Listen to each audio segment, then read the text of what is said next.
to order. We had an executive session earlier, so we did our roll call at that point. I do want to welcome, though, David Stokes as a new member of the school committee.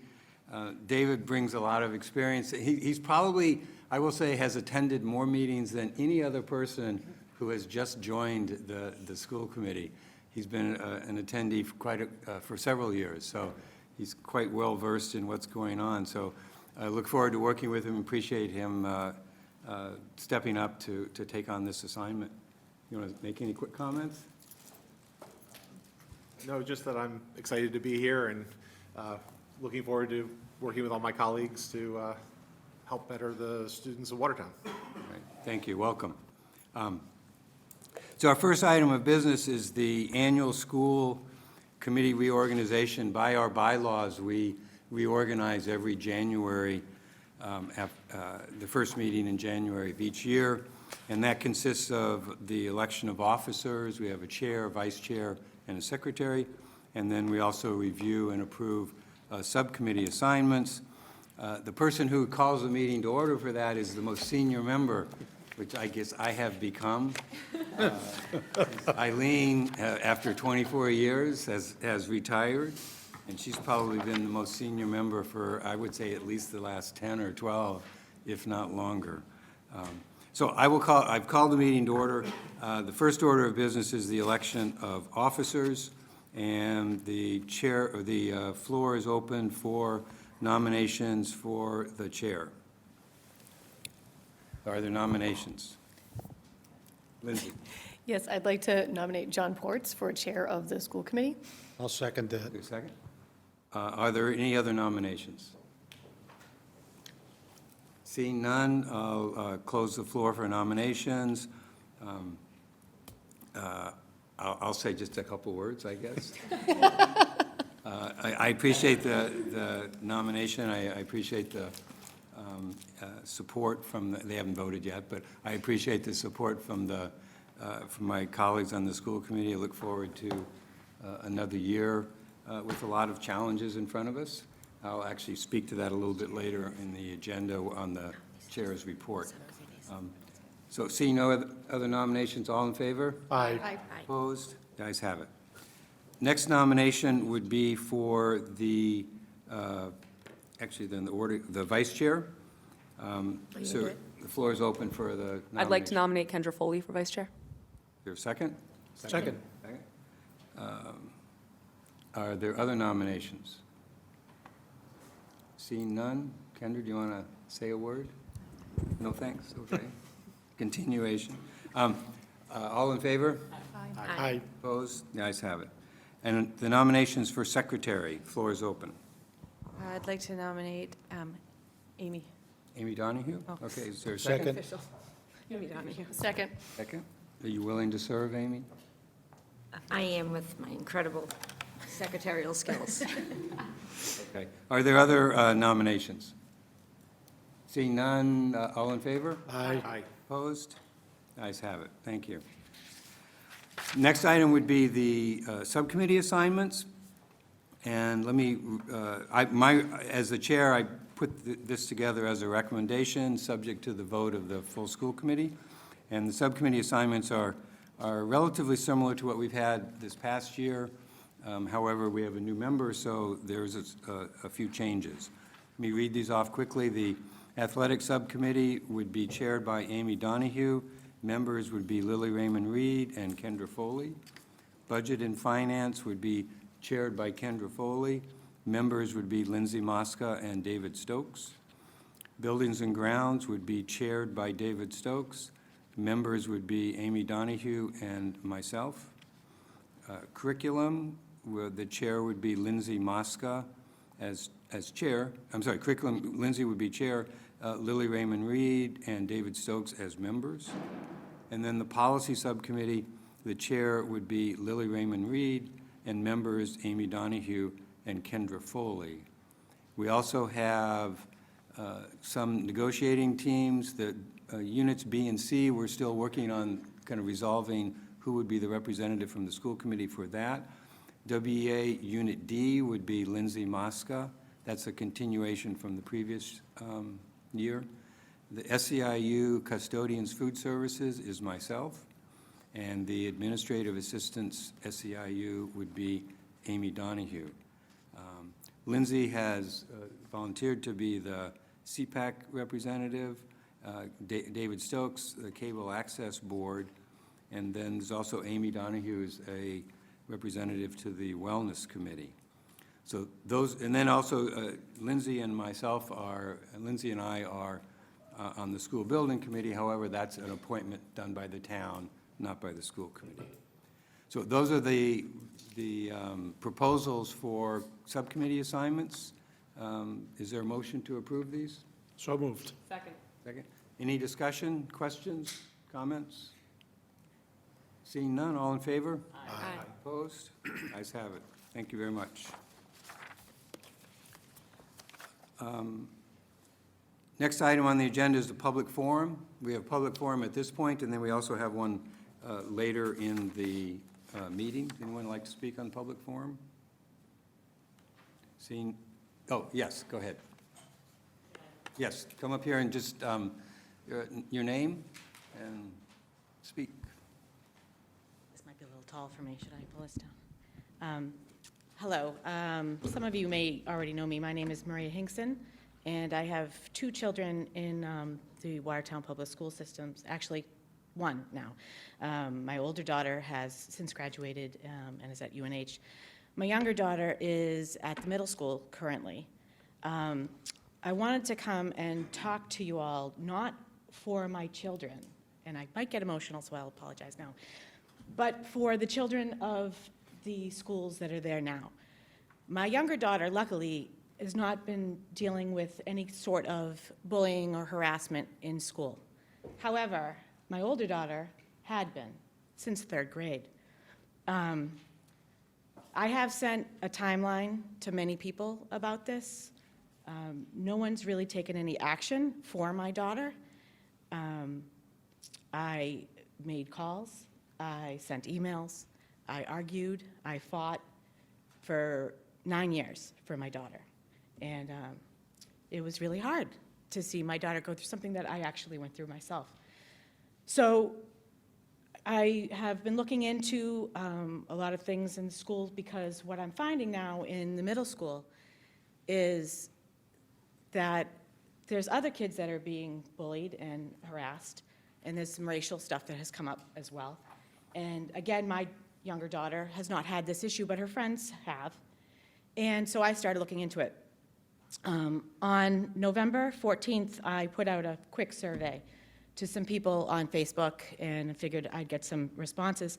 And I had 47 responders, and happily, there was 44% of those responders said that they had no bullying whatsoever. And I do have the results of that poll that I'm happy to give you guys.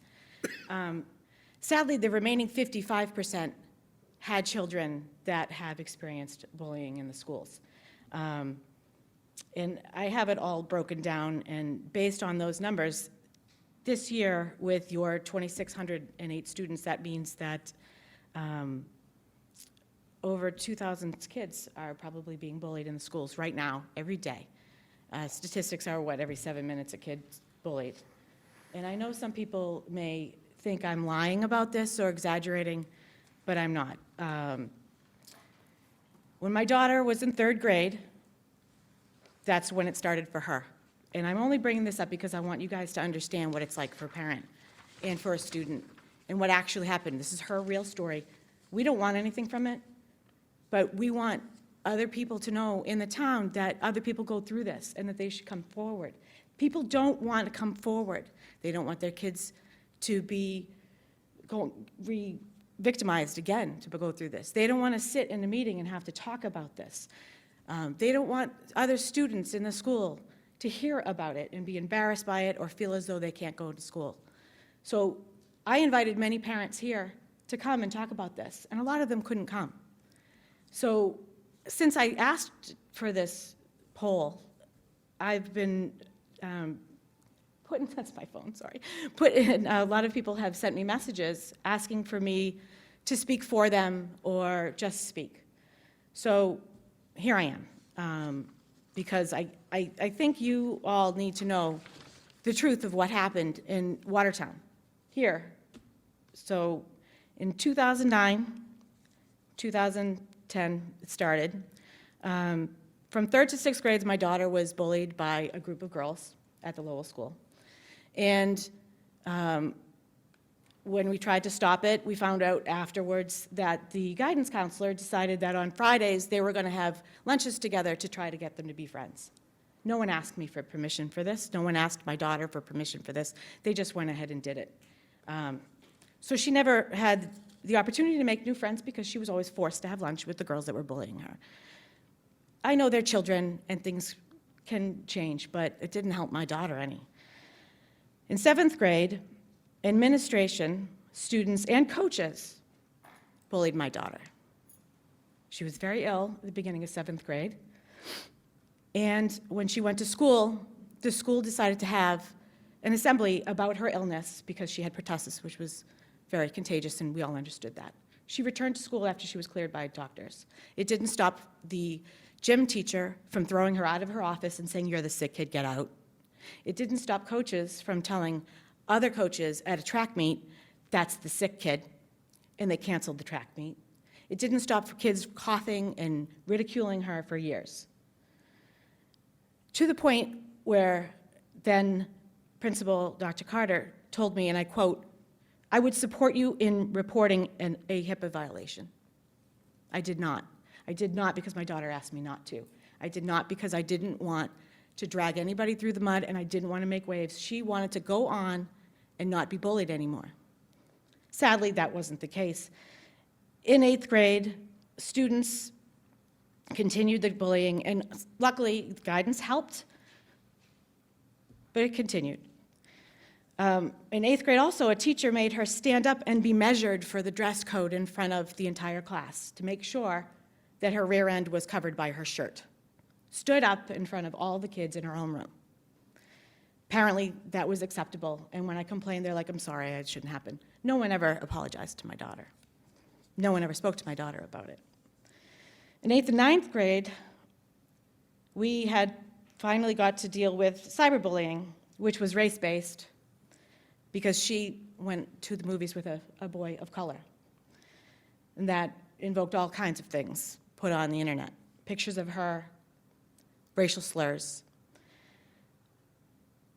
I had to get the middle school, the high school, and the Watertown Police Department involved in that. And I don't know if any of you heard of that, but that's what happened. No one wanted to help us. No one wanted to speak to the students involved.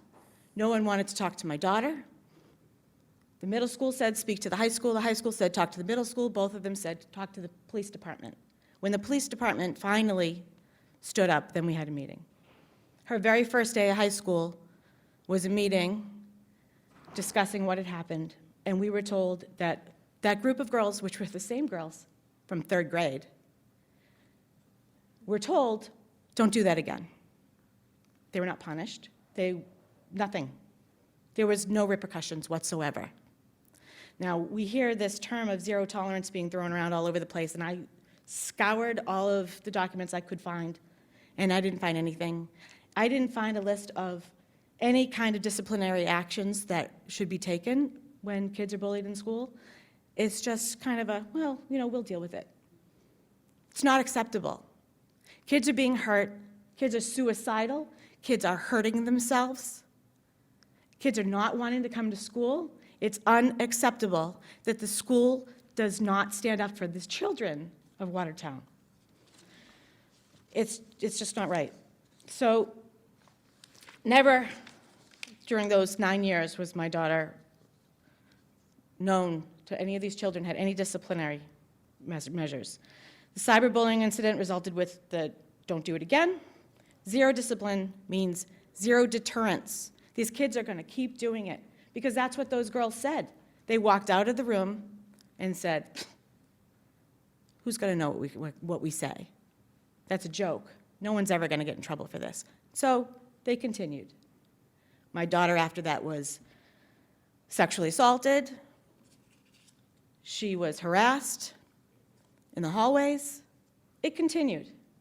Despite that, she was in the top of her class. She's in college, she's confident, she's strong, but she won't talk about it. Just like I won't talk about it. But I'm going to talk about it because there's kids in the school who need help from you guys, from the teachers, from the administration. I don't know if there's parents here whose children have gone through that, but I know I asked a lot to come because they spoke up to me and I asked them, well, why don't you come? They don't want to put their kids through what my kids went through. And I didn't come here until she graduated because I didn't want to put her through that. So what's happening now in the middle school, and I have these timelines if you guys would like to see them, is not only just the regular bullying, and we've seen incidents of the swastikas being drawn, and we've received that notification, and I appreciate that. But the N-word has been thrown around the middle school with no repercussions, and I'm infuriated. As I believe my husband can agree, we're infuriated. And my daughter has not experienced it, but some of her friends have. They've seen it and they've heard it. And what's most astonishing is the kids that are doing it say they have a pass from kids of color, a pass from kids of color that say that they can use it. Why is there no emails about that? Why are these families and students not spoken to about that? Maybe these families don't feel like it's an issue because they don't hear about it at home, because I don't know who's doing it. And it's not my place to know who's doing it, but it's my place to say that these children need to learn that there are certain words that are extremely hurtful and in violation of laws that should be sustained by our school system. So with that, I can give you these and you could read them. Again, I was asked in confidence not to name any names, and I won't. But you need to know that there's at least 15 children in the school systems that spoke up for themselves, parents that spoke up for their children, and friends that have spoken for their classmates. It's serious, and I ask you, please, stand up for these kids. Please, put something in writing and start disciplining kids so that their families know you're serious. I don't want to see anybody hurt, and I don't want to see anybody having any kind of retribution. Ma'am, I appreciate that you've come forward and spoken. I mean, let me say very definitively that that's a very important issue. We take it very seriously. Bullying, whatever form it may take, is a very serious issue, and I know the administration shares that concern. And, you know, thank you for bringing it forward. A public forum is not really an opportunity to kind of resolve those kinds of issues. I'm not asking for a resolution. I'm asking for you to enforce your rules. Okay. I appreciate, and you have the right to raise that concern, and I think the superintendent has certainly heard that, and we'll be talking with her and asking her to make sure she follows up in appropriate ways. But I know it's an issue that's very important to her as well. I would hope so. Okay. Thank you. Thank you. Anyone else wish to speak in public forum? Okay. Seeing none, to close the public forum. Oh, I'm sorry. I'm going to be very brief and very direct. You know, my wife is very eloquent. She put it out there. Just put your name just for the record. My name is Guy Hinkson. I live in Watertown resident. You know, the incident of civil rights violations that are occurring right now in our school system is intolerable, and I'm sure you feel the same way. I see heads nodding. And my only expectation from this meeting is that there's action. And not only action, but there's notification of the action. Now, the students that were involved, I'm not sure if there's a lack of education or a lack of sensitivity or it's happening in their own households, but it's intolerable once it reads into a public forum. I grew up my entire life being black. My entire life being black. And every day that I step out of that house, I know that I'm black because of the looks I get. Doesn't matter about my education, that I went to college, that I have a great job, that I take care of my family. I am judged merely on my skin color. My daughter also is judged on her skin color. I've seen it happen in the school systems. I've walked into places where people speak to my wife and ignore me. In this very school system here, by administration, by staff, and by other parents. Now, my frustration only comes from, not that I don't expect you to fix the world, is that I haven't heard anything about this. I've heard it from my wife. She's told me about it. My daughter says, yes, I've heard it. I asked my daughter very point blank, have anybody said it to you directly? She says, no. And to be specific, the word is nigger. Anybody has said it to you? She says, no, not yet. And when she said not yet to me, that infuriated me. And I said to my wife, how can we go forward with this? Because I hadn't heard anything about this. She was being very quiet about this and was brought to us by another parent whose daughter did experience it. So my expectation is not only that there's action taken, but we're notified that there's some type of public information that's put out there that this word is being used and it's intolerable, and that there will be repercussions for the students. Now, I understand we're not a prison system here. We're not here to discipline kids, but we're here to educate them. And if they're not being educated, then you must discipline. And that's all I would ask. Thank you. All right, thank you, thank you. Again, I would say, the kinds of behaviors you talk about are unacceptable, and again, I'll rely on the administration, the superintendent, to follow up, which I know she has done a variety of activities in this area, but, thank you for coming forward in the public forum. I appreciate it. Like I said, action, that's all I ask for. Okay, thank you. Next item on the agenda would the presentations, the high school advisors. I think Evan is here to speak.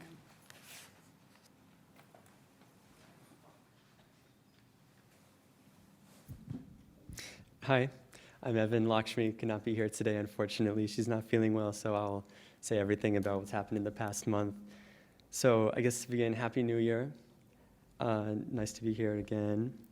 Of course, I'm sure that the largest thing that most people will talk about is winter vacation.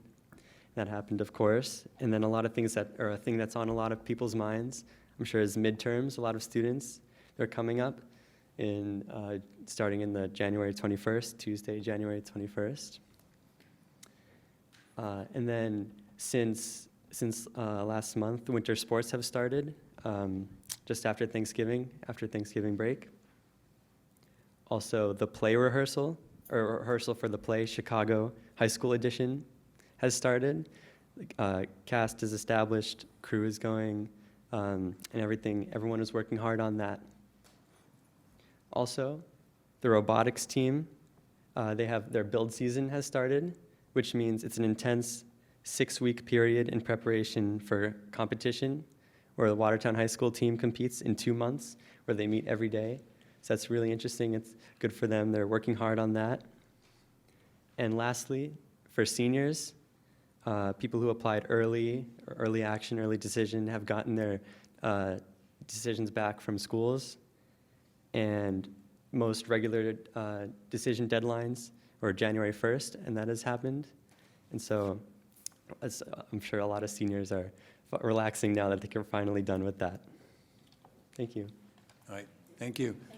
Any questions for Evan?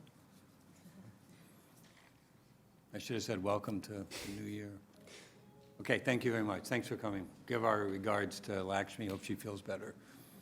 All right, thank you. Next presentation is from the Boys and Girls Club. Renee Gaudet. Welcome. Good evening. May I pass something out? Sure.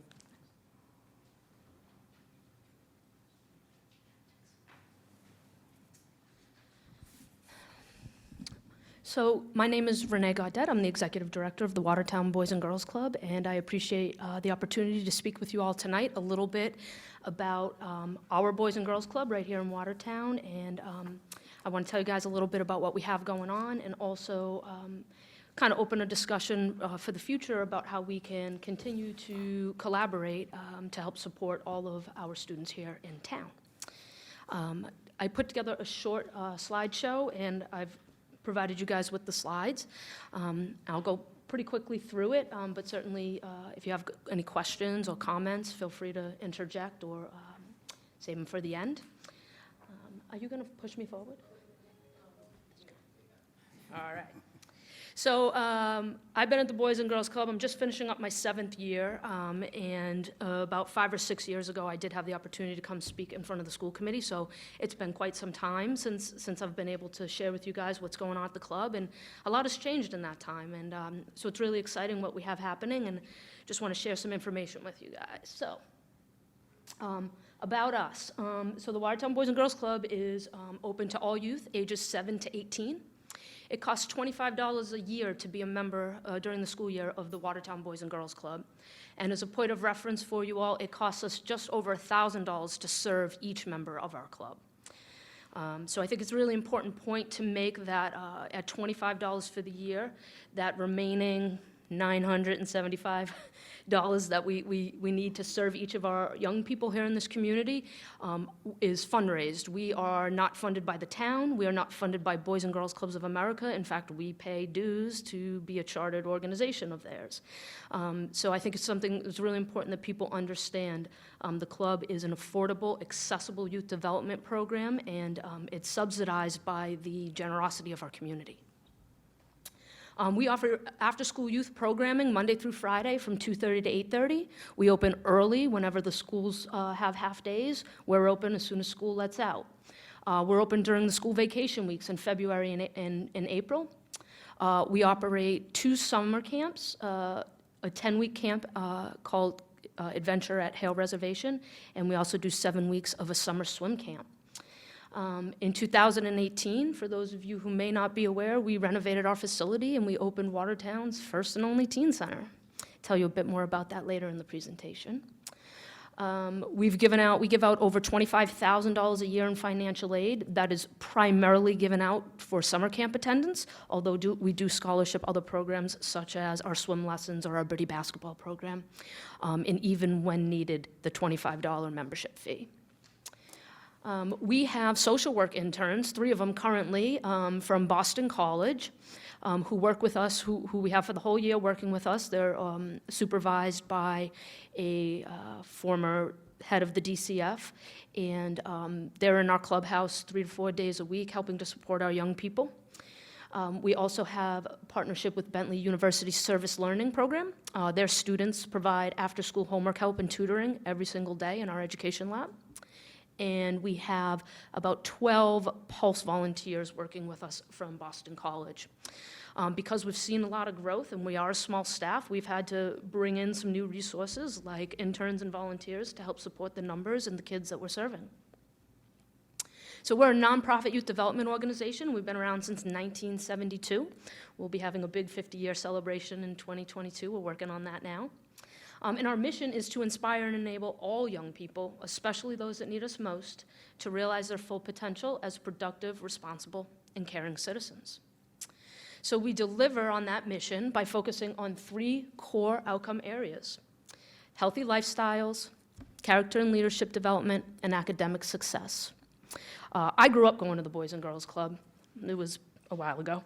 And, it's always kind of traditionally been looked at as a gym and swim here in town. And I'm just kind of here to tell you guys that we've really become a lot more than that. Yeah, we have a pool. Yeah, we have a gym. But this is what we focus our time and energy and our resources on. In the impact area of healthy lifestyles, there's just a listing of some of the programs that we offer under that heading. And I will say we've, through a partnership with Stop and Shop on Pleasant Street, over the past 3 years, we've now been able to offer free after-school fruit and healthy snacks. And again, community it's a community support is how we do what we do. But we offer nutrition classes, yoga classes, smart girls and boys rap, or gender-specific programs where the kids get to just talk with social work interns and the younger staff members about what's going on for them. It's a real open forum where a lot of interesting things get disclosed, and we are provided information on what areas we might need to support our kids in a little bit further through those conversations. For character and leadership development, we have a junior staff. Torch Club is like our middle school, and Keystone is like our high school volunteer clubs. Both our Torch Club and our Keystone Club dedicate many, many hours volunteering in the club, but also out in the community. We do nursing home visits. We go to the food bank. They've done pet adoption agencies. It's really a mix of things that the kids are interested in and the needs of the communities we're serving. And we also recognize a Youth of the Month across every program area.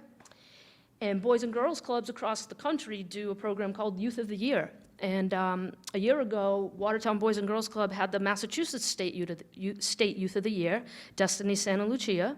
Very, very proud of that, first ever Watertown State Youth of the Year. And lastly, most important to you guys, academic success. So as I mentioned before, we have volunteers from Bentley University in the Boys and Girls Club every single day after school, offering homework help and tutoring in our education lab. That program is called Power Hour. It's a national program for Boys and Girls Clubs of America, evidence-based, and we've seen a lot of success in that program in helping support our students. We also have been offering coding classes, 3D printing classes. We have a career launch program. So we've really, over the past 3 to 4 years, focused a lot more on education. And I think it's just really important for you guys to understand that we view ourselves as an extension of the school day. And we want to be a resource to all the young people in our community who need support across any of these impact areas. But really specifically for you guys to understand that we're a resource available to the town, and there are many opportunities. We do partner in many ways, but I think there's opportunities to partner even further and do a bit more. Just some statistics, you guys can read them on your own. One of the things I really love, 94% of our club members are on grade level. 81% of our club members report getting mostly A's and B's. We cannot force them to show us their report cards, but we do get to see most of their report cards, and we, in that instance, have the opportunity to say, you're really strong here. We see, C in math. Is there something we can do? And we can offer that support to that young person. We're also seeing, because of the creation of our teen center, a greater increase in people taking part in our college prep and career exploration programs at the Boys and Girls Club. So a little bit about our members. So we have over 1,400 members registered at the Boys and Girls Club. I heard a stat a little earlier about 2,600 students. So more than half of the Watertown public school students are Boys and Girls Club members. And our membership doesn't start until age 7. So that's really your first graders and up. I think that's a really important point for us to all understand. The kids, the students in Watertown, they're coming to the Boys and Girls Club. We're 56% male, 44% male in our membership.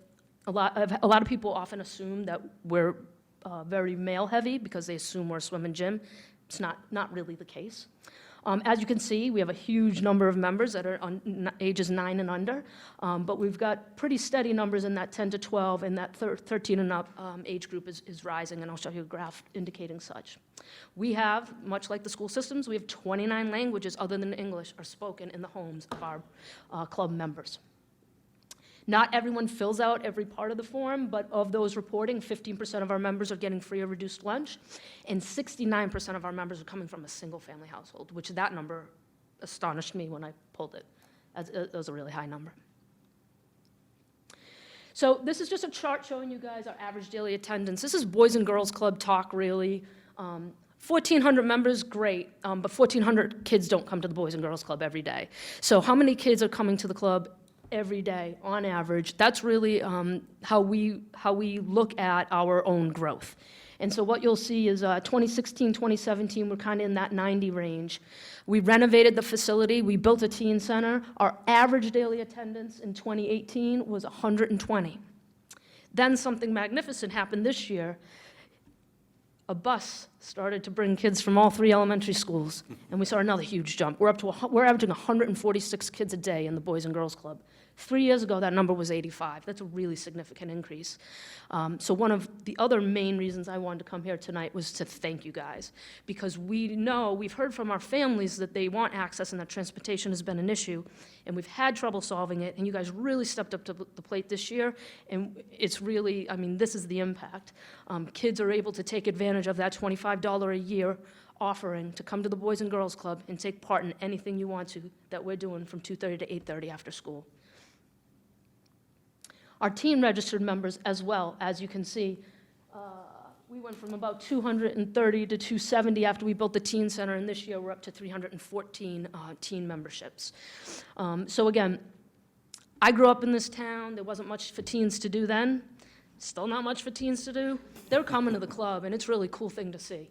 And if you haven't had the chance, come down and see that teen center. It is happening. We have a number of partnerships and collaborations. As I said, very small staff. We run a really lean budget. We do the best we can with the resources available. And so in order to be successful, we need partners and we need collaborations. Here's a list of just some of the people that we collaborate with here in town.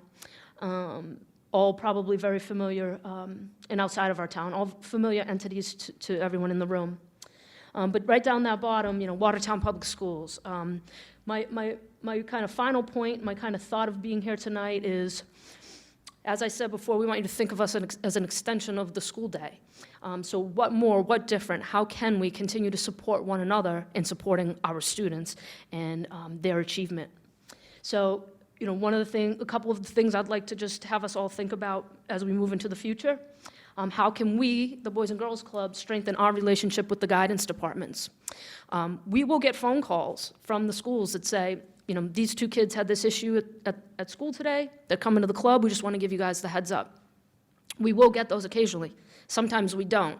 The heads up is really helpful. It helps us triage that conflict before it walks through our door or be prepared to deal with it. And I understand the constraints around sharing information, but there are opportunities to overcome those constraints.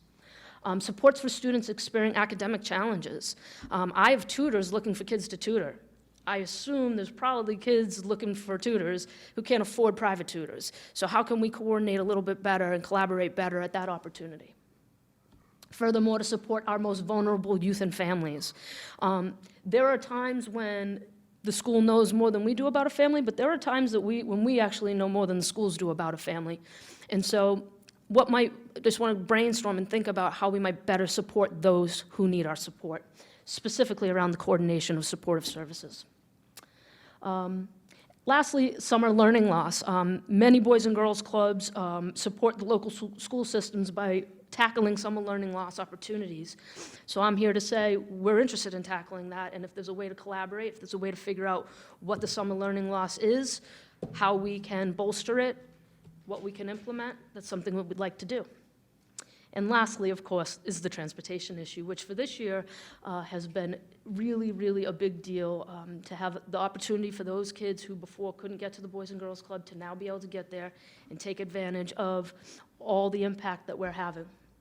So that's really it. I just wanted to share some information with you guys. I wanted to tell you guys that we're interested, we're eager to be more involved with the school system, and I don't have all the answers, but I have lots of good questions and just love the chance to have an audience and an ear and opportunity to brainstorm and throw things up against the wall and see what sticks.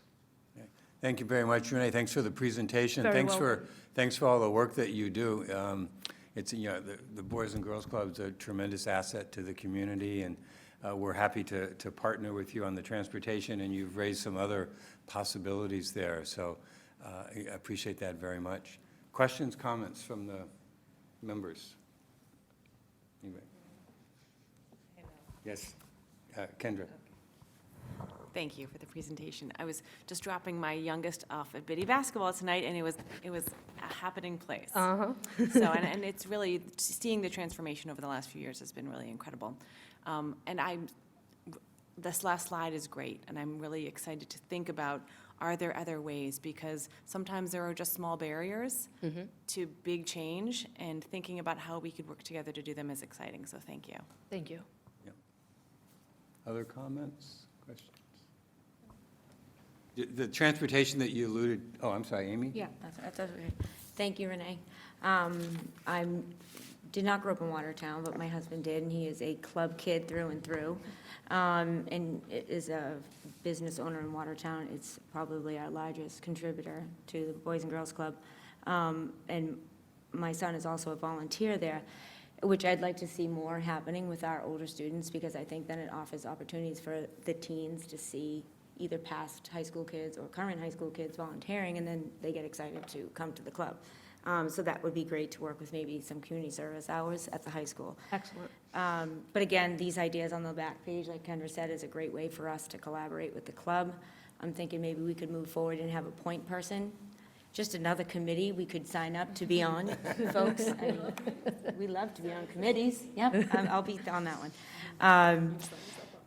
But I want to ask you a question. What is it that we can do off the top of your head as a school department to make the transition a little bit smoother, maybe for those buses? What did you find maybe that could have worked a little bit smoother, if there is anything?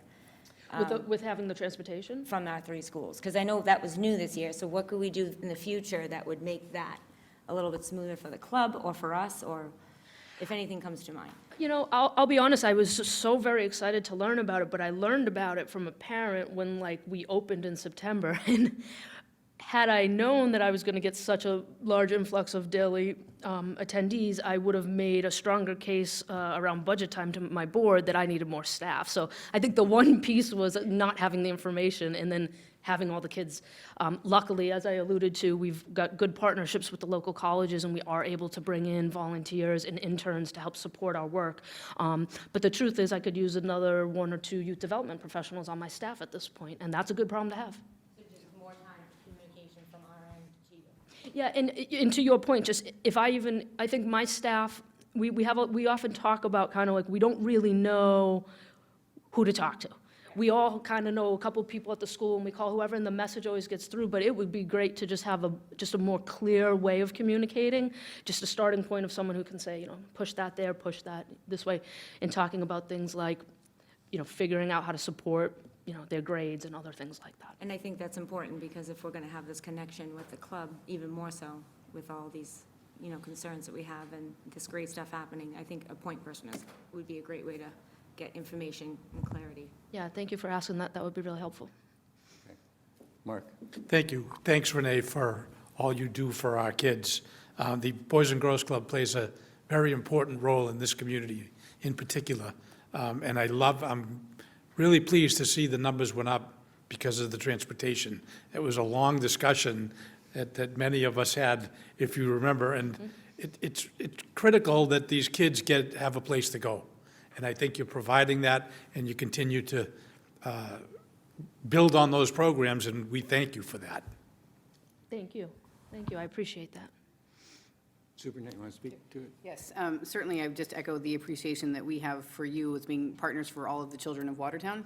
You know, we have them in the day, and then you have them in the afternoon, and I think they're getting an excellent experience on both ends. And in terms of the busing, you know, we had that very deep discussion in the Budget and Finance Subcommittee, I believe, and, you know, for us, it was a matter of equity. It didn't seem completely right that some of the students, in terms of being the Hosmer, that had the transportation, which was because of the fact that we had busing at the Hosmer, but it just didn't quite feel right. So with the work of Heidi Perkins and our transportation company, you know, it just became a reality this year that we were able to do that. And I'm so glad that you're seeing the benefits, and I'm sorry that you are, well, I think it's a good thing that you need to advocate for more staff. It's not, I'm not sorry for that. I think it's great that there's that many more students there, but it just shows that, you know, if they have the transportation and if they're able to go there, then they're taking great advantage of what you have for them. And I've heard great feedback from families as well. Great. Well, thank you for all your support on that. Okay. Anything else? All right, thank you very much. Thank you, guys. Appreciate your time.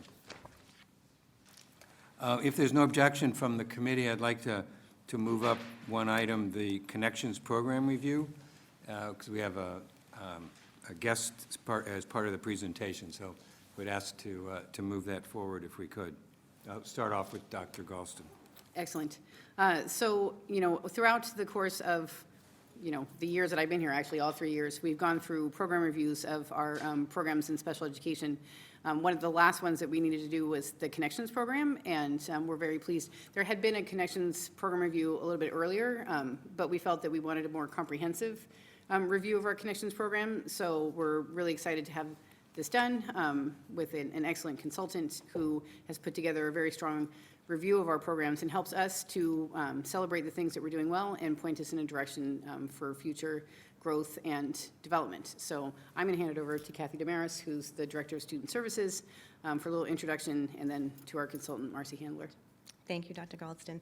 And Ariel, there's a handout right there that just kind of shows all of our substantially separate programs, just so you have an idea about the scope. So we were looking at one specifically, which is called Connections, designed for students who have autism spectrum disorder and/or other related developmental disabilities. And we are located, Connections is located in our preschool, our elementary school at the Hosmer, our middle school, and our high school program.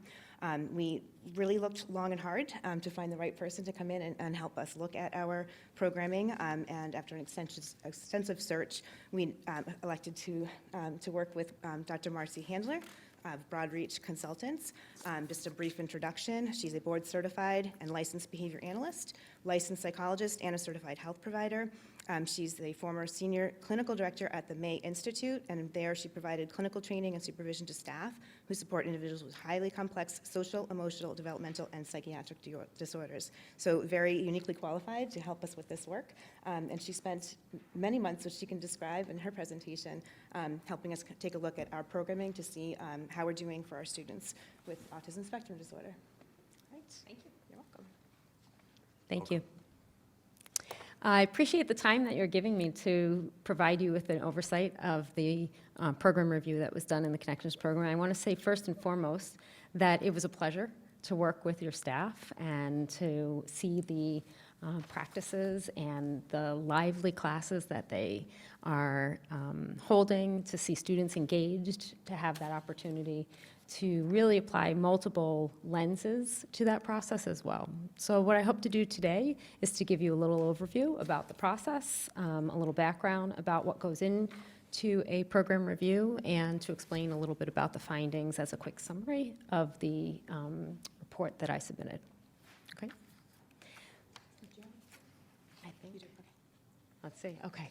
So just to put a little context on this, oftentimes when we look at how individual students are doing and the outcomes that we're looking at individual children, we need to also consider the educators, the classrooms, the environments that they exist within.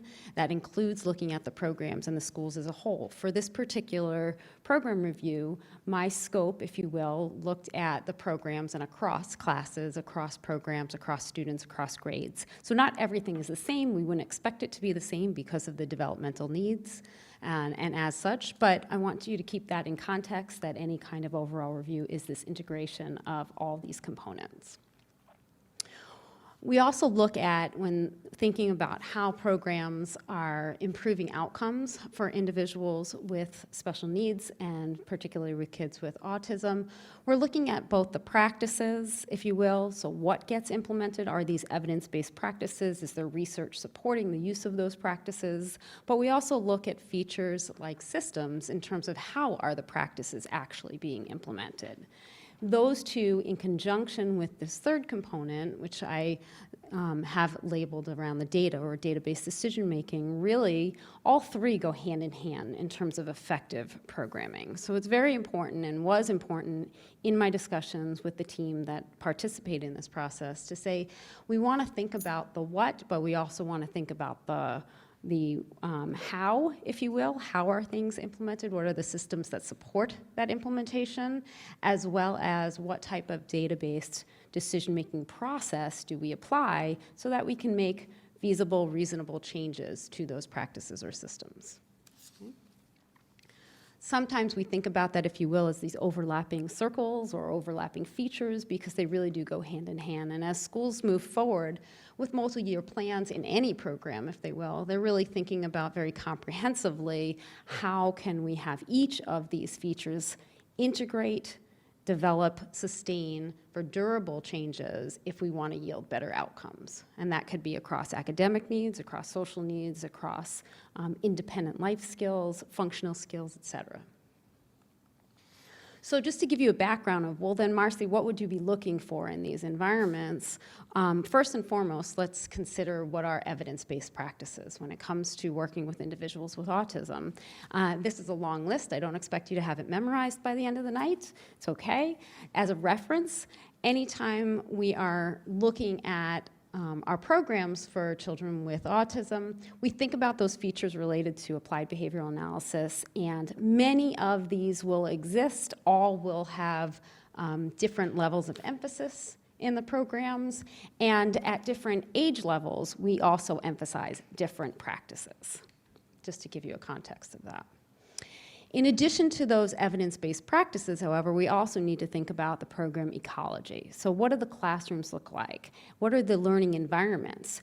Are we teaching kids in a more natural environment? Are we teaching them distraction-free? Do we want it to look as a classroom that our general ed students are engaging in? How many inclusion opportunities are there? What does that look like? What's the goal of inclusion for each student? Okay, so many different components go into that, and of course, often driven or with the inclusion of our family components. So what is it that the families see as a priority for their kids as their trajectory through the school system continues?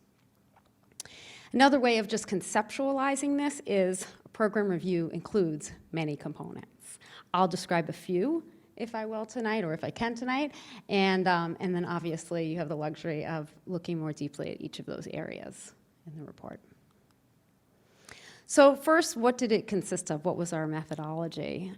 First, we met with a team of individuals that were representative across roles, if you will, in their connections programs, and also across different types of grade levels. So we pulled together about 10 people. We said, this is what we're considering in terms of a program review. What questions do you have? What would be important things to look for? What outcomes are you interested in as part of this program review to feel like this information will help you move forward in the development of the Connections program? We developed what I'm calling guiding questions, which I'll briefly review, and then through that selected a sample of students to look at various documents, various ways that they go about their school day, the classrooms that they participate in, as a sample of all of the students that exist in the Connections program. That procedure, if you will, most naturally includes both document reviews, looking at IEPs, looking at class schedules, looking at teacher and student schedules. It also includes having a chance to observe what's happening in real-life situations, going through the classrooms in both the substantially separate classes as well as inclusion opportunities. It also included having some time to talk with staff, having an opportunity to survey staff and parents as part of that process, and synthesizing that information in a way that could lead to meaningful conclusions and recommendations. The guiding questions that we came up with were, what are some of the characteristics of students who participate in the Connections program? What are also the features that, that those students have that need or have the support of instructional aides as part of that process, as that is unique to some of our student populations and not all? What are those evidence-based practices? What are those systems that can support the use of those practices? And how can data be integrated, or what is data, what type of data, excuse me, are looked at on a regular basis and across students as a way to inform changes to the program, not just individual student changes, but how would we look at outcomes across our Connections program? And then finally, what are some of those outcomes that we found meaningful or that parents and educators found meaningful? So it's a little bit small in this presentation, I'm sorry about that, but just to give you a general idea of some of the students, we looked across the classrooms that existed at the preschool level, 3 at the Hosmer Elementary level, 1 in the middle school, and 1 in the high school. And that was just a distribution of some of the population and the way in which they're supported, both with the special education teachers for those classrooms as well as with some instructional aides as part of that process. When we looked at this also a little bit closer, most importantly, we wanted to try to get an idea of whether it's the teachers or the instructional aides, general education or substantially separate, what practices exist in the daily life of our students that are consistent with those evidence-based practices? Do we see it happening? So this gives you just a little preview of some of the features. Say, for example, if this works, I can do it on mine, but communication boards, an integral, necessary part for students who may not have language to be able to communicate in other ways to other kids, to other adults. We see classroom schedules, we see data sheets, we see nice adaptations for different grade levels. So these were a few of the things that were clearly evident as I walked through different levels and had the opportunity to observe in different classes. More specifically, some of the strengths that I saw relative to that were definitely features related to research-based practices. And that's what we want. Applied behavioral analysis as an approach is integrated into each of the grade levels. Teachers and instructional aides were collecting data, using that information to change practices, designing programs that were consistent with the IEP objectives, all features that are critical in terms of programming for students with autism. Some of the next steps that I had to consider there would be some of the features related to collecting that information, designing the program, were definitely something that staff had mentioned being more accessible. The more computerized, the more electronic that was, the easier it became, not surprising. They said if there were the options to have that available, let's consider that. In the absence of further integrating or computerizing that, we said, well, time would be really important. It's great to have the opportunity to collaborate, to oversee the instructional aides, to see how they're applying those practices in different environments, and they absolutely have that. Their feeling was that the more opportunity, the more likely we are to see that programming adjust as needed, which I think was a great observation and feedback that they gave.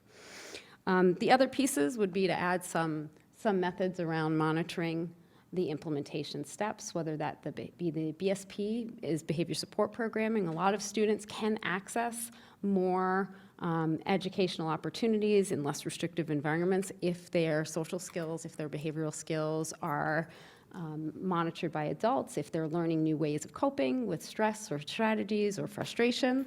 And so the staff did a great job of supporting students around those needs.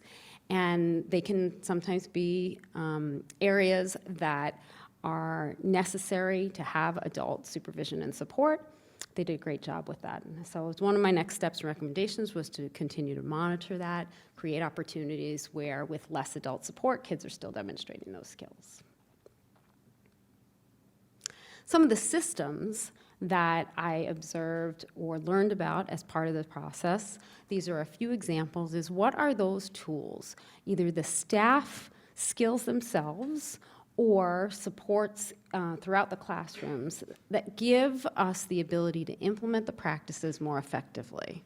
So in this might be reminders about how to implement the programming, easy access to tools to collect information. It might be schedules that help staff remember what to implement, when to do it, how quickly, for which kids. It's assigning staff on a regular basis, adjusting that to different individual student needs, and continuing to train and support our staff in the skills that each student is demonstrating. So that's a pretty complicated piece. The systems part is important and really critical in terms of ongoing development, professional needs, making sure staff are trained to work with each child as they're assigned. Some of the next steps here in that area, and I have to say one of the strengths I think I did highlight is there's definitely been a commitment, a dedicated commitment to making sure that staff are trained in applied behavioral analysis principles. It's a critical feature, obviously, since that's connected to best practices. It's something that takes time. It's something that takes resources and oversight to make sure that it's done well. And staff are excited. In my discussions with them, in the survey that was completed, they were excited to have that opportunity. And I think that's really something that the district should be celebrating, if you will. Okay. Another feature in terms of next steps there that they would like to consider is some of that planning time. So how do we create that opportunity so that our general education teachers and our special education teachers, our behavior analysts, our instructional aides are all on the same page, that they have each of the children's IEP goals in their interests, that they're able to work on that in different environments, if you will, and that they're doing that in a way that is efficient and effective for each student. So like I said, I think they came up with great ideas around that, and opportunities where they could see staff where they could see students becoming more independent if they had some time to collaborate around how to make that happen in the classrooms that they're in.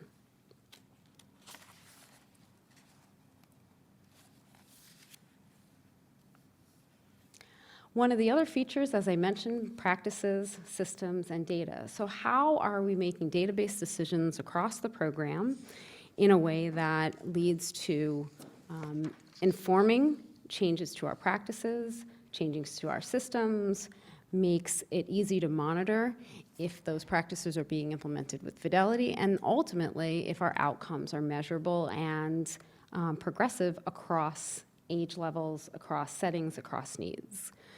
And so one of the things that we were looking at in terms of the database features is, most importantly and critical to many programs for kids with autism, is data collection happening? Is it on a regular basis? How does that inform decisions? And I was happy to say that that absolutely was happening, that the teachers were looking at that information, the behavior analysts, that the instructional aides collect that.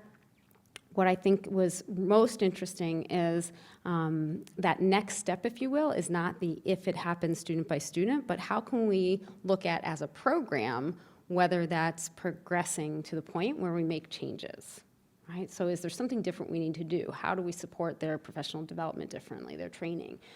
If we have this chance to meet, one Thursday of the month, what do we do during that time, right? What is it that they are suggesting they need more support in? So that's where that database decision-making across the program becomes critical. Some of the features that I will say that was exciting along here is that opportunity to consult was definitely in children's IEPs, and that is a progressive kind of way of doing it to make sure that time is allotted where it's necessary to look at that information and make changes. So that's great. The other piece to this would be to consider in terms of a next step, how do we fade support in a way that is systematic, a way that grows children's independence, in a way that is increasing their opportunity to be successful citizens throughout their time in Watertown and beyond, right? So one of the recommendations around there was, could we have some further discussions and method and view of doing that using data? Could you collect data in that way so that you can examine that more systematically? Right? We do that in many ways for our academic needs, our social emotional needs. This is another kind of application of that in terms of the Connections program.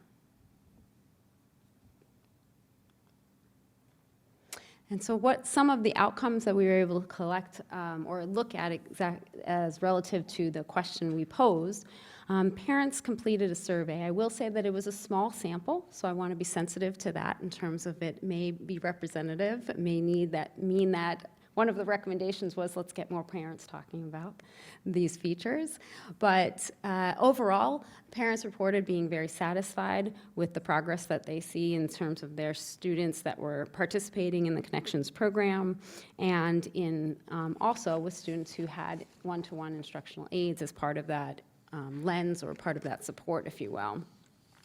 The vast majority of parents reported that they were satisfied, very satisfied actually, with the communication that they had with staff, that they feel like they were accessible, that they had materials that they needed, that they were also seeing progress across multiple areas. So again, I'm sorry, it's a little bit small. Hopefully you have it in front of you.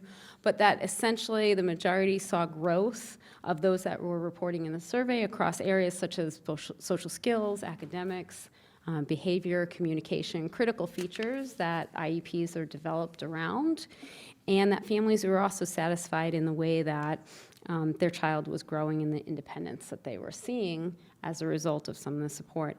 I think in terms of a recommendation there, I had noted that I'd like to hear from more parents. I'd like to see if that is something. We did not have a strong representation across the secondary level for that in terms of the participation. But I think it would be a good opportunity to see, are the outcomes, are parents outcomes aligned with what we would look for as part of the program outcomes. And meaning, are they striving towards independence? Are they getting the skills that they need, functional learning skills, et cetera? And how do we measure that as we move forward?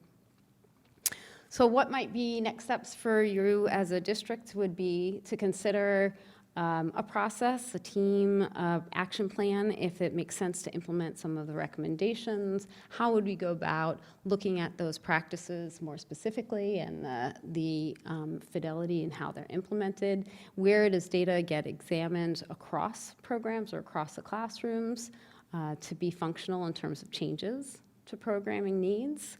And is there an opportunity for engaging families in that database decision-making process, examining if that is aligned, if you will, with some of the outcomes that you're looking at? And then always that last piece, how do we know what we're doing is working and working for all the kids that we need it to and all the families? So one suggestion there was to just look a little bit closer at that evaluation process. All right. Thank you very much, Thank Dr. you. Handler, for your research and presentation. Questions, comments from school committee members? Anybody? Yes. Can we just go back to the slide Sure. regarding the parental input? This one or the one That before? one. Sorry, I just wanted to quickly let my Of internet's course. down right now. So, I mean, you made some comments regarding that this was indicative of success, and I personally would just like to put out there that 57% to me is not success. Right. 57% is absolutely unacceptable. So for 57% of parents to agree that their child is accessing more general, like, I'd like to see that number well closer to the 80s and 90s, if not 100%. Sure. So I think it's very important that when we talk about language, we are careful about saying what success looks like.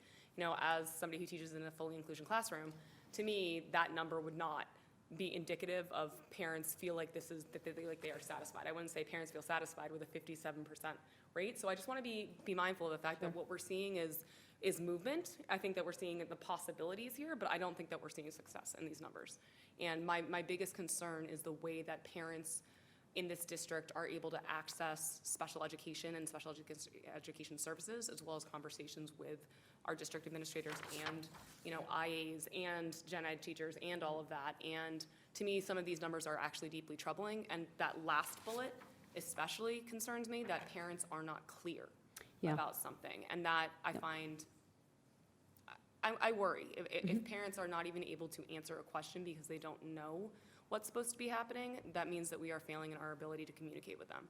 So I think that what's great about what you've done is given us a great tool to use to develop some new ideas and programs and some different strategies. And I think that that's very helpful. So thank you for that. Thank you. I just asked some clarification on the 57%. Where is that from? Of the parents who completed the survey that was sent out about how satisfied were you with these Right. features Right. relative to the Connections program. So that was on probably slide 17. So that, How does that reconcile with Table 5 in Yeah, your sure. report?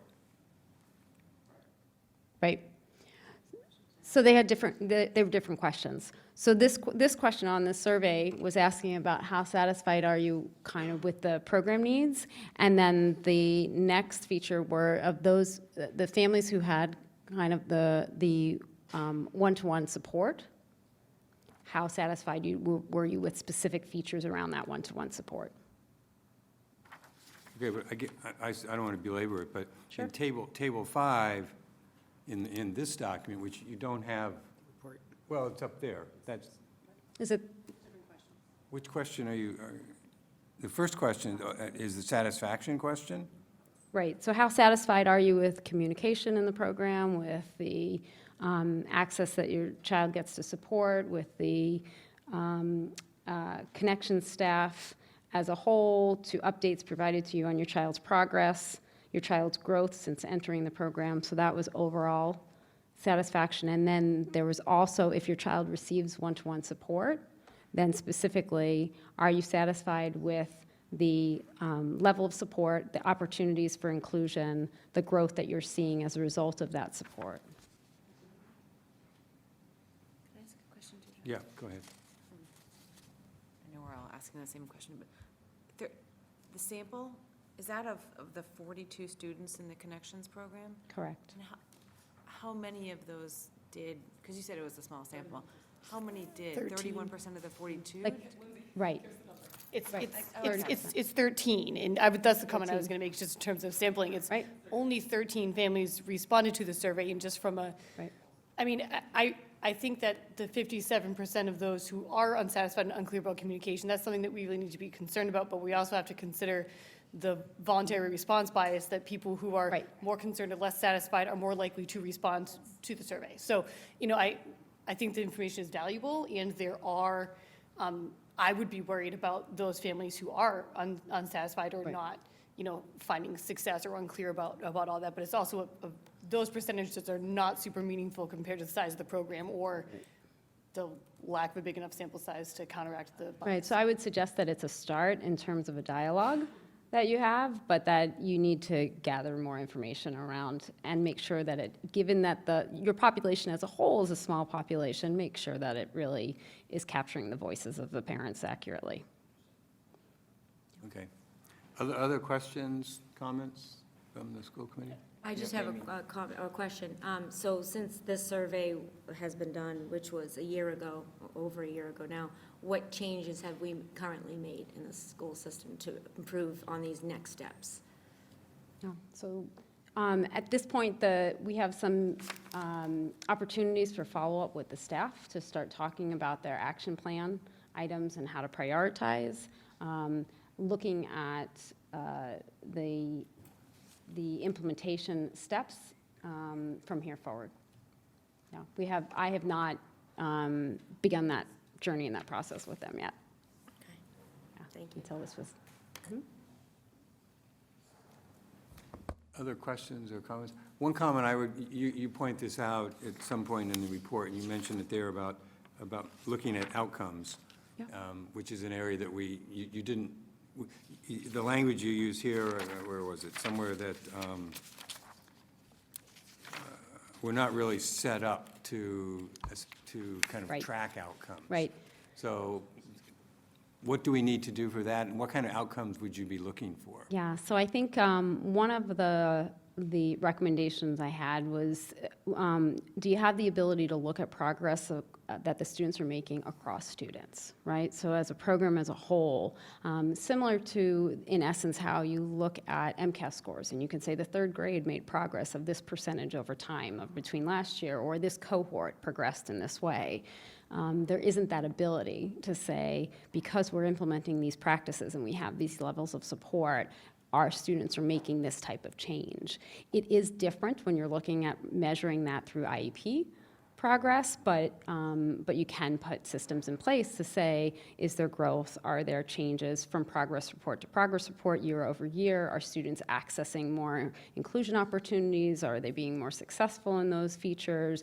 What proportion of their day has that expanded over time? So there are ways that you can measure that, but as a group, as a team, you'd have to decide how does that align with your mission and what parents say are priorities. Mm-hmm. Okay, thank you. Other questions, comments? I guess one general question, maybe this is to the superintendent as well, is kind of, what's the follow-up that you provide for the school committee? This was an analysis done by an individual, expert in the field from outside, has a series of recommendations and kind of strengths and weaknesses. What's the next step that you can report back to us on kind of what changes are being made, how you're addressing this? So I think Kathy would like to respond to that too, but one thing that we've done in the past, like for another evaluation that we've had, is just to go through and discuss the items that we've embraced and moved forward, and what are the plans to move on them, or if there's something that's been brought up that we don't necessarily think that that's something that we're going to move on. We've done that before. Okay. I certainly think that would be something that would be called for here. One of the things that, and maybe this is what Kathy's going to talk about, one of the things that, we just basically received the final draft of the report. There's been an initial meeting with the staff just around what the report, the findings were. Then I think you want to engage the staff and the parents as well, as we've just seen, to talk about what are the next steps, and let that be driven by, the staff as a whole. And I think that that's an important part of that process too. So I wouldn't say by the next meeting, but certainly by the end of the year, we'd be able to go back and say, this is what we've done based upon what we learned. Okay. So I think that you did cover some of those things. And I did want to clarify that the survey was actually this past May, so it's less than a year old. And we have done the small things that we could do. An example is looking at electronic ways for folks to collect data. So that was something that was a very concrete thing that we were able to look at the budget that we have this year and look at ordering so that we don't have instructional assistants that are essentially taking data by hand, and then teachers are then inputting that into our system electronically. So that's like just one small thing that we were able to do fairly quickly. So Dr. Handler's actually coming on Wednesday for our department meeting time to meet with the Connection staff to talk about next steps. So we're in the planning stages for those things, and we'll be able to report back out, as Dr. Carlson had said. Yeah, I think that report back would be good at the appropriate time.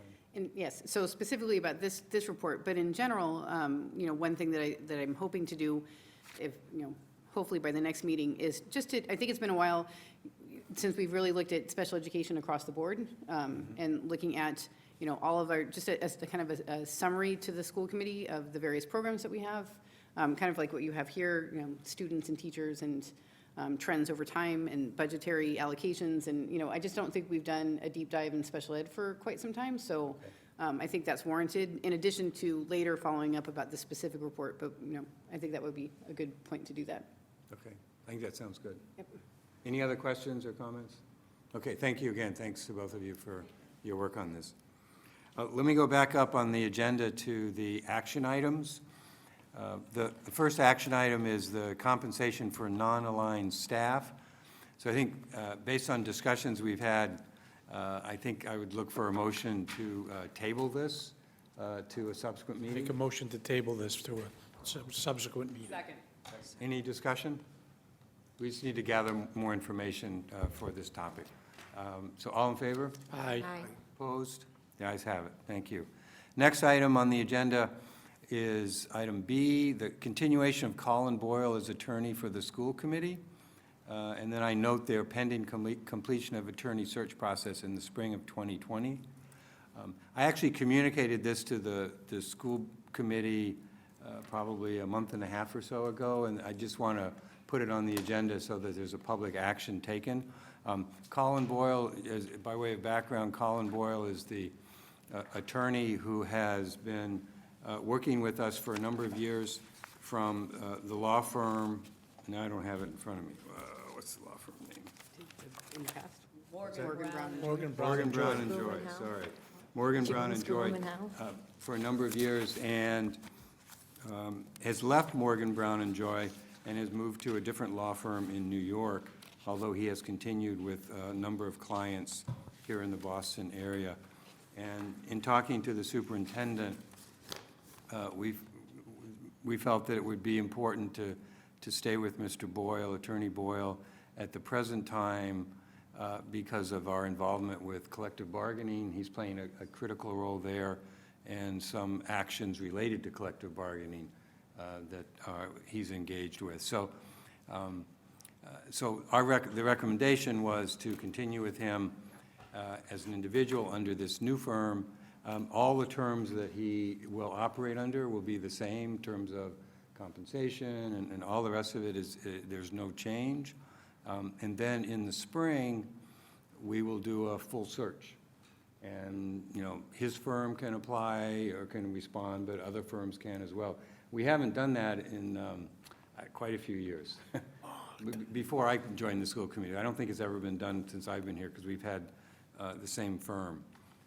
So anyway, bringing this forward, looking for a motion to approve this because I need to, kind of sign off on this change on behalf of the school committee. So looking for a relevant motion. I would make a motion to continue with Colin Boyle at the present time. Second. Second. Any other discussion? I would like, I have a question.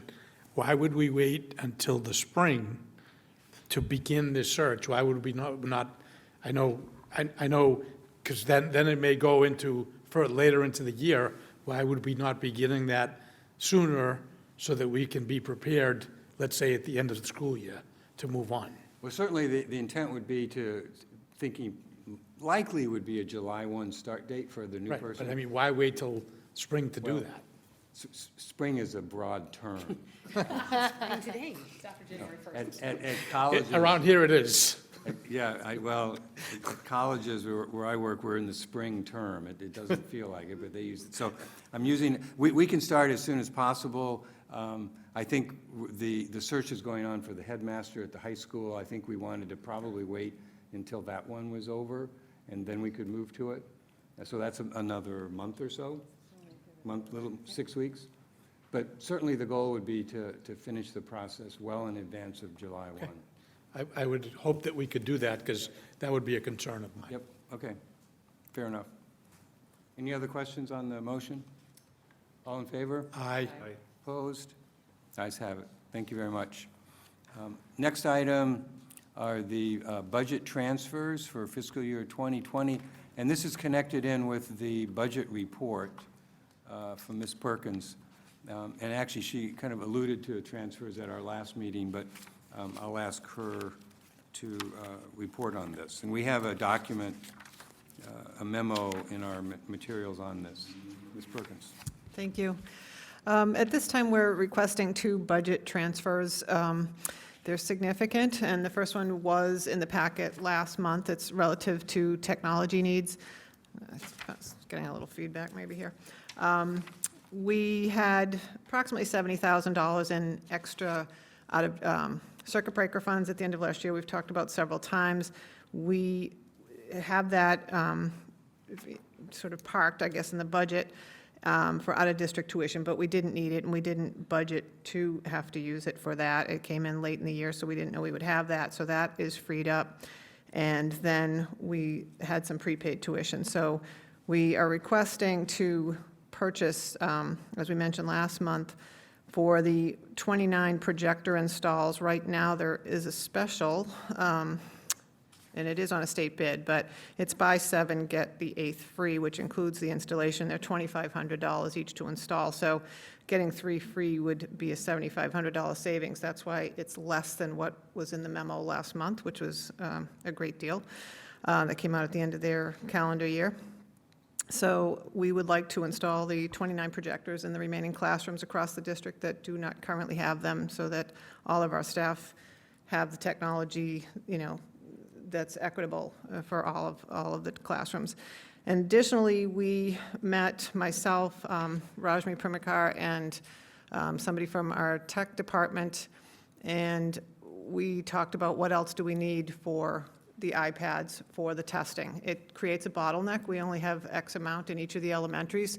So they put in their requests, and for us to get that right now before the spring testing would be about $45,000. So together, that request is to transfer $115,000 from the special education cost center, specifically in the out-of-district tuition line where we have excess funds, to fund the technology. Did you want me to go on to the second one, Ray? Why don't we take Okay. that one up at the moment? So is there a motion to approve that transfer? I make a motion to approve the transfer of $115,000. Second. Second. Any further discussion? All in favor? Aye. Opposed? The ayes have it. Thank you. Thank you. The second transfer, we've sort of talked about throughout that the boys' locker room, which is a capital funded project on the CIP. However, when Director of Public Buildings, Lori Cable, first had an estimate when the CIP was put forth to the town, and it's a borrowing, it was, at that time, estimated at around $295,000. It's closer to about $700,000 with the last estimate that came in from GNAP, who we use for all of our projects, the architect. I'm not really sure what drove that, other than obviously increasing costs, and I think the first one was that Lori had estimated based on other projects, and now we have that.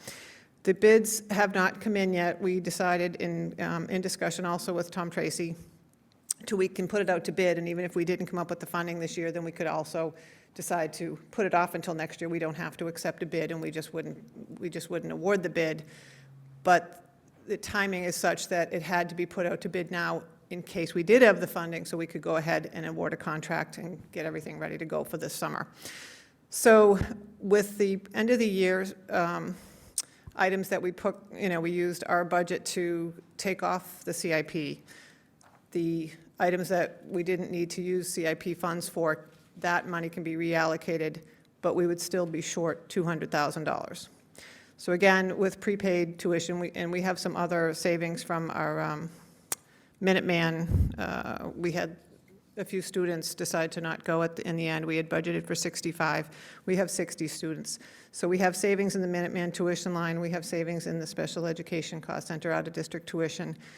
And we would like to, with your permission, do a budget transfer and go ahead and award the contract when it comes in so we can move on with the boys' locker room this summer. If we do not fund it and it goes to a capital, since it's a borrowing, it very likely would take an additional year. It would be a year later that we would have the work done. Okay, so is there a motion to make this transfer? I'd make a motion that we transfer the $200,000 from the two identified cost centers to fund the boys' locker room renovation. Second. Discussion? All in favor? Aye. Opposed? The ayes have it. Thank you. Thank you. All right. Next item on the agenda would be the approval of gifts. We have six different gifts before us. The $1,500 from the Payson Park Church to the Watertown Family Center, $1,687.80 from Life Touch to the middle school photos, $675 from Taxi Archaea, Ladies Philotopics, not sure what that means. Philopticus, sorry. To the Hosmer School Star Lab Field Trip, $75 from Looters to School Department donation, $600 from the Lowell School PTO for open gym time, and then $34,385 from the Watertown Community Foundation for various approved requests supporting teachers. Thank you very much to the Community Foundation. Is there a motion to approve? So moved. Any questions, discussion? All in favor? Aye. Opposed? The ayes have it. Thank you. We don't have surplus property, I don't think, right? Okay. Approval of minutes. We've got 3 different school committee meeting minutes. The minutes for November 18th, 2019. Is there a motion to approve? So moved. Second. Any discussion? All in favor? Aye. Opposed? The ayes have it. The school committee meeting, November 25th, a motion to approve? So moved. Second. Any discussion, questions? All in favor? Aye. Opposed? Ayes have it. And then finally, the school committee meeting on December 9th. Is a So motion moved. to approve? Second. Second. Any other discussion, questions? None? All in favor? Aye. Opposed? Ayes have it. Next item on the agenda is the high school principal search. Dr. Galston. Excellent, thank you very much. So at this current moment, we are in the process of posting for the replacement for Shirley Lundberg, who has announced her retirement effective June 30th of this year. So at this point in time, we have posted the position, and we are in the process of selecting a screening committee. And I just want to go over just a few highlights in terms of dates that people might be very much interested in. The first one is that we will be holding a parent focus group on January 13th. Sorry, I just had to get to the page to make sure I got the right dates, because we know that sometimes I mix up those dates. So January 13th from 6 to 7 p.m., we'll be holding a parent focus group. And the point of these focus groups is to provide all people the opportunity to talk about what it is that they're looking for in the next high school principal. We'll take the information that we gather during the focus groups and provide that to the screening committee so that when they're screening the candidates, they have the ideas of the community behind them when they are selecting the finalists to come forth and be interviewed. So that's January 13th. Beyond that, we also have a student focus group on January 14th at 8 a.m. So that's an opportunity for any students who would like to provide feedback about the future principal to come and have their voices heard. And then also on January 14th in the afternoon, we'll do a staff focus group. So while, concurrently while we're holding those focus groups, our screening committee, which is in the process of being formed, will be meeting on January 13th to screen applicants. And then they'll be coming back on January 16th to determine who it is that they'll invite in for interviews. They may interview hopefully between 8 to 10 candidates. And they'll do those interviews during the week of January 21st to the 24th. And from those interviews from the screening committee, they will make a recommendation and move forward candidates for finalists consideration. And hopefully they'll be able to send to me 2 to 4 candidates. And then at that point in time, depending upon how many candidates we have in the pool, we will invite those finalist candidates into Watertown, and they will meet with staff, parents, students, community members, administrators, anyone who's interested in interacting with the candidates. There'll be, either myself or other central administrators present to really get to know the candidate and their interactions with our community. And those days will culminate with a final interview with me, and that final interview is a public interview, so it's not a back and forth with the audience, but it is a chance for, again, people to see the interaction of the candidate and myself. If that's going to take place the week of January 27th to the 31st, if for some reason I feel that there's 2 or 3 strong candidates and I think it's necessary to go in and conduct site visits, then I will do that February 3rd to the 7th. A site visit is an opportunity to take a few people from the screening committee into the candidate's own community and to meet with groups of people there to find out what their leadership was like within their current districts. And then my goal is to be able to offer a position by February 11th and announce that, present that candidate on March 2nd to the school committee. So currently at this point in time, we have a pretty robust pool. The position closes on Friday. We are getting close to 30 applicants at this point. So it'll be a big job for the screening committee to whittle that down to the people that they want to interview. But it's a great opportunity, as I keep saying, that the next principal is, walking into a very kind and caring community. They are walking into the opportunities to help build and, really create a learning environment that's this century and beyond. It's the perfect opportunity. It's such a small but tight-knit community. I think that it's definitely appealing to many people. So we look forward to going through this process and finding our next WHS principal. Okay, thank you. Yep. I would just note representing the school committee on the screening committee will be Lily as a representative, and then Lindsay is also on as a community member. So we actually have 2 people that will be involved with this process. Any questions for Dr. Galson on the search process? Okay, thank you. Building for the future, elementary schools? Mark? We only met once in December, and right now we are preparing, our next meeting is going to be discussing the cost estimates at the 60% design phase. The cost estimates are in. I will say that we're still pretty much on target. We'll get into a detailed discussion about that on January 15th. And we continue to move forward and continue to discuss one of the outstanding issues that we're still discussing, and it's going to take a little more time, is the solar arrays and the placement of, and whether we're going to own them or lease them. So that's one of the outstanding issues that still remains, that's going to be discussed at some significant length in the near future. Sorry, go ahead. Yeah, and the next meeting is the 15th? Yeah, I was going to wait till the meeting dates, but we're meeting on January 8th, which is going to be only the high school this week. We're meeting on January 15th, which will be the elementary schools, and we're meeting on January 29th. So the building committee is going to meet 3 times this month, as well as the forum that will be announced at some point on the 21st. Okay. All right, thank you. So can I add a little bit about the elementary the high school school, project? yes. No, the elementary. Oh, And then elementary, I'll move yes, on to go the high ahead. school. Go ahead. So while all of the school building committee is working on finalizing the construction documents and moving forward internally as a elementary community, We are in the process of working with Move Management to really determine how we're going to move folks, especially come the end of June when we're looking at the Hosmer construction.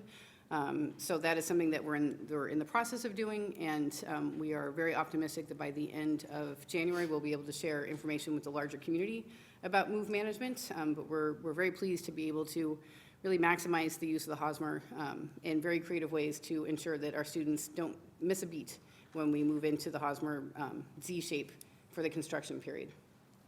Great, okay, thank you.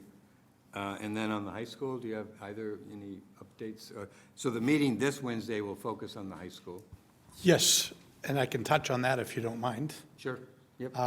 In speaking with the project manager and the architect, we're going to be going over some of the options that are available to us and what those are going to cost. And all I can say is hold on to your seat, because it's going to be a very interesting discussion. I like interesting discussion. What an enticement. I'll be there. 6 o'clock This is at 6 o'clock Wednesday evening this week, here in here in the council chamber. council chambers. Do you have anything to add on the high school? After that, I'm not sure. So I'm gonna hold on to my seat on Wednesday night. So the one thing I can add is that, again, the school department is moving right along with creating the educational plan. One of the submissions for the MSBA is really articulating clearly what our plan is for the new high school. That is a very important process because it is what drives the architect in terms of how they're going to design the high school. So as you know, we spent 3 quality days doing visioning work with 50-plus people. It was very exciting and informative, and from that came a lot of great ideas about where we want to go with our high school. But now, from that visioning session, we are working with our high school administration team along with teachers to articulate exactly what our educational plan will be. There's about 26 parts to that document, so we're working on it. We'll hopefully have a draft by the 17th of January, with the final complete educational plan being done early February. So that's what we're engaged in right now, is writing that plan. Okay, thank you. Any questions on the elementary or the high school project? Okay, thank you. Next item was budget. I don't know if you have anything to add from Ms. Perkins? No, not unless anybody has any questions. Okay. Personnel, we have listed the personnel changes in our materials, I think? Sure. Yes? Did you want to say anything? What? I can talk about the ISP program now. Oh, I'm sorry, yes. So although it's not in the report, it will be in the coming report. One thing that, as we reviewed that program this evening about our Connections program, we also have our Integrated Services program. We are this is our 2nd year now at the elementary level, 3rd year, sorry, lost a year. And this year we had started with 4 students, and we've increased that number. Sorry, we had 5 students at the beginning of the year. But we've increased that number to 7, and we have 4 students right now that are currently being evaluated that we think will end up in our ISP program at the elementary level. So based on that, we know that we're going to have those students within the next couple of weeks. So we need to increase staffing. And so we're going to do so by adding an ISP teacher and a social worker and an IA. So I think this is really important. It preserves the integrity of the program. But the other point is that before we had students in grades 1 through 3, now we're actually going to have students in grades K through 5, and grade span grouping calls for having separate classes for those 2 groups of students. So it's programmatically necessary, so we're going to be going ahead and posting those positions. Okay. Any questions on that? Okay, thank you. Thanks for that update. We also have an update on enrollments. Any comments on? No. Nope. Yeah, we still continue to add students to the high school. So I think the word is out there that the high school is an exciting place to be. We're up to 685 students in the high school. We were at 679 at the end of November. So, interestingly, it's the students that are moving in to the high school, especially, and actually it's across the district, it's middle school and high school. We have a lot of EL students, so English learners, and that will, just a little foreshadowing, probably impact our budget discussions. So that's just a trend that we have in our secondary schools. Okay, thank you. Warrants, we have the listed in there, the warrants that have been signed over the last month. Any questions on warrants? Nope. And then the school committee chair, I just want to make a few comments. As I mentioned earlier, I thank my colleagues on the committee for their support to serve as chair for another year. I think this will be an exciting year for us with some important challenges, some of which we've already talked about in various ways already at this meeting. Certainly the construction projects at the elementary school are going to be picking up, and they're going to become more real. They're not just plans at this stage. They will become more than plans this year. The shovel will hit the ground. So the elementary projects are going to absorb certainly some of our attention, but definitely the administration. And then what goes on inside the buildings is equally, probably, actually more important than just the buildings. And so a lot of things are happening inside the buildings with respect to teaching and learning. You know, the changing with the coordinators, there's some adjustments with the coordinator structure, new coaches at the middle school. You know, there's a variety of curriculum changes. The iReady, we're in the, second year of iReady, so trying to use that as a more effective tool. So there's a variety of activities going on within the schools that are very important. We have collective bargaining that we're still engaged with. We have settlement with one unit, the teachers, the largest group, but we have several others to work on. We will have a budget process that will start quite soon for the fiscal year 21. As noted earlier, we need to hire a attorney, so we will be doing that. And then I think also it's interesting, we're having some of our meetings at the individual schools, so we'll have 4 of those in the coming spring. We met at the Lowell once, but our next meeting will be at the Cuniff. So I think that's an interesting way to reach out to the rest of the community. So I look forward to working with all of you in taking on these different challenges. Superintendent's report. Excellent. So just a couple of announcements, and then I just want to talk a little bit about our district-wide bullying prevention and intervention efforts. So one thing that I wanted to make sure that everybody knows is that we have our pre-K information session next Tuesday at the Hosmer Elementary School.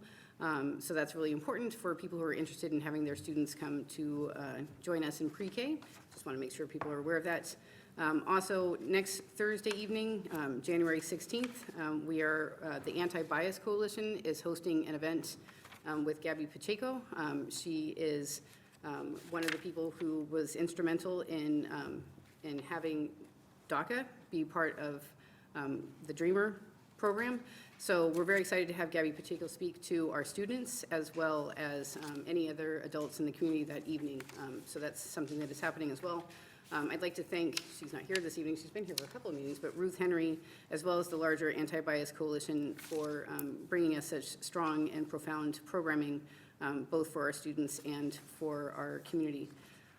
So that's just 2 things that are out there. And then one last announcement is that my superintendent's coffee, which is open to anyone at any point in time, is Monday. So I have 2 sessions.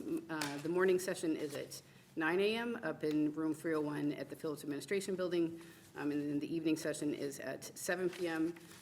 And as always with the coffees, every month, this is a perfect opportunity for people to come and share their ideas, share their concerns. And I am more than happy to share information as well from the school department. But this is a great way for people to have a voice and to make sure that if there are concerns that they're heard. So just, I'll spend a little bit more time probably at a later meeting discussing some of what we heard in the open forum. But I just want to assure the community that since the inception of the bullying law in 2010, the Watertown Public Schools have had a pretty strong bullying prevention and intervention plan. The last update was in 2014, and Kathy Damaris is here as well as the Director of Student Services.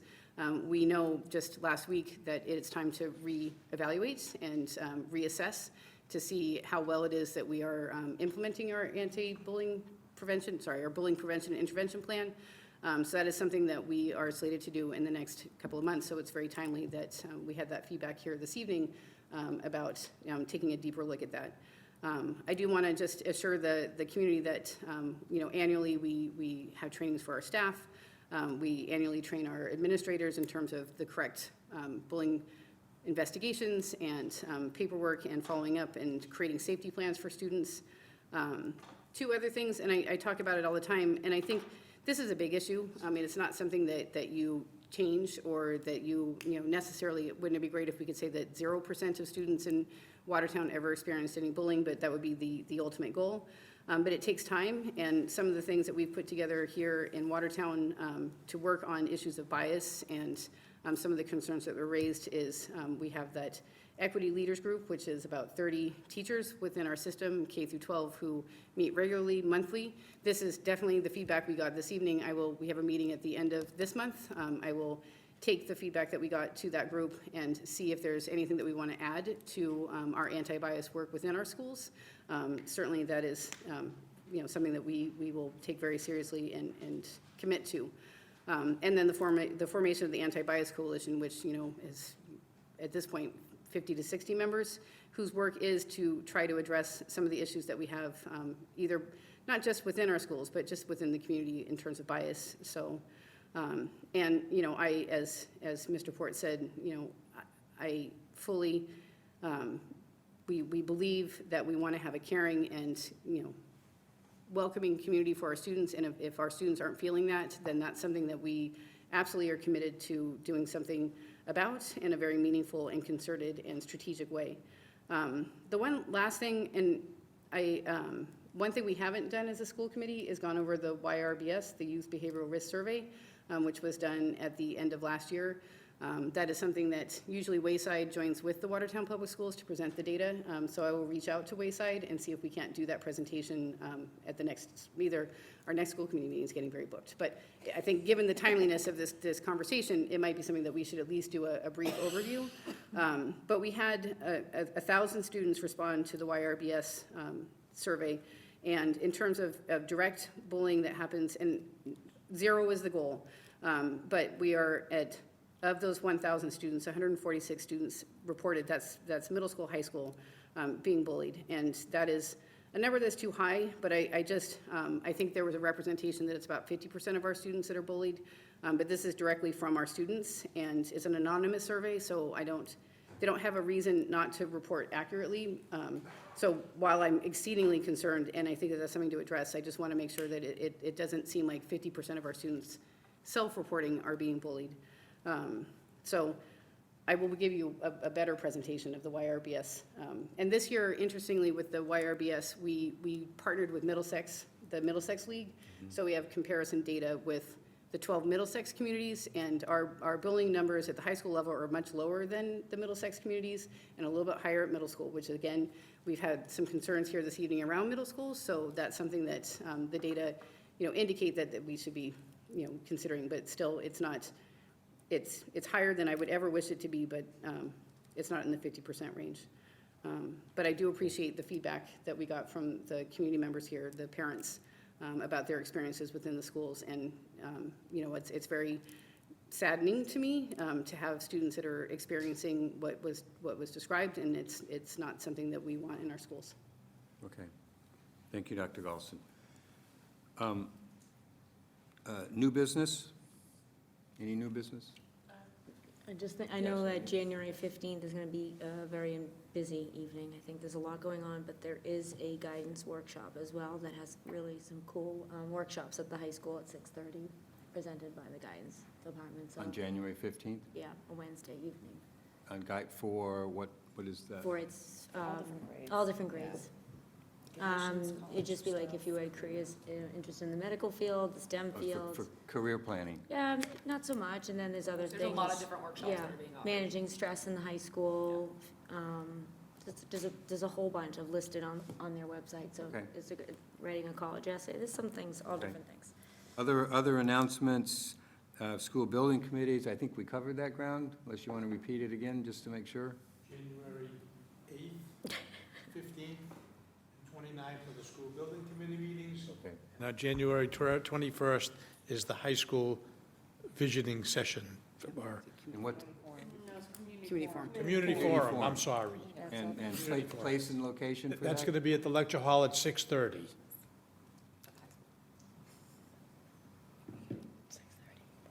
Okay.